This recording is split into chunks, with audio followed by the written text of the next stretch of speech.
মাননীয় স্পিকার, অন্তর্বর্তী সরকারের অধ্যাদেশগুলো বিল আকারে পাশ করতে ছুটির দিনে দুবেলা বসছে সংসদ।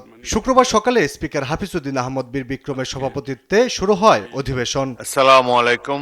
শুরুতেই ৩০০ বিধিতে বিবৃতি দেন অর্থমন্ত্রী। তুলে ধরেন বিগত সরকারের আমলে অর্থনৈতিক সূচক, প্রবৃদ্ধির হার, সীমাহীন লুটপাট, দুর্নীতি ও ঋণ খেলাপির চিত্র। জানান দেশে বর্তমান ঋণ খেলাপি ৩০%।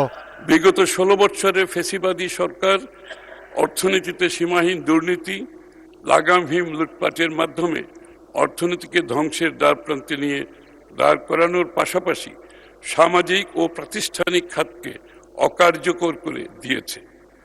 বাংলাদেশ জাতীয়তাবাদী দল সরকারের দূরদর্শী ও জনকল্যাণমুখী অর্থনৈতিক দর্শনের কারণে অর্থনীতির মূল সূচকগুলো যেখানে ইতিবাচক ধারায় নিয়ে এসে অর্থনীতির প্রবৃদ্ধির গতি ত্বরান্বিত করে গিয়েছিল বিগত ১৬ বছরে, তা অনেকটাই ধূলিসাৎ হয়ে গেছে। অর্থমন্ত্রী বলেন, অর্থনীতির আকার বাড়লেও দুর্বৃত্তায়ন ও ভ্রান্ত নীতির কারণে ২০২৩-২৪ অর্থবছর শেষে প্রবৃদ্ধির হার কমে ৪.22 হয়েছে, মূল্যস্ফীতি বেড়েছে ৯.73%।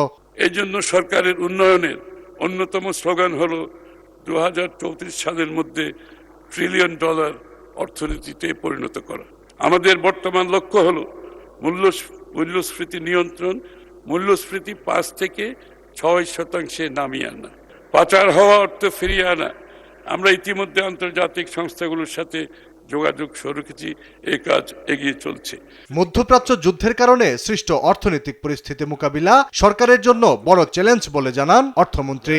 বিদ্যুৎ, জ্বালানি, এলএনজিতে নির্ধারিত ভর্তুকির অতিরিক্ত আরো প্রায় ৩৬,০০০ কোটি টাকা প্রদান করতে হবে। মাননীয় স্পিকার, এটি একদিকে যেমন সরকারের বাজেট ঘাটতি বাড়ানোর সম্ভাবনার দিকে যাবে, অন্যদিকে সমপরিমাণ প্রায় $3 বিলিয়ন আমদানি মূল্য পরিশোধে বৈদেশিক মুদ্রার রিজার্ভের উপর প্রভাব ফেলবে।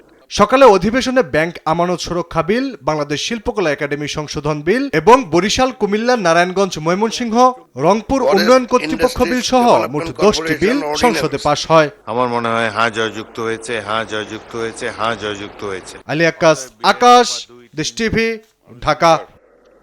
আপনাকে ধন্যবাদ।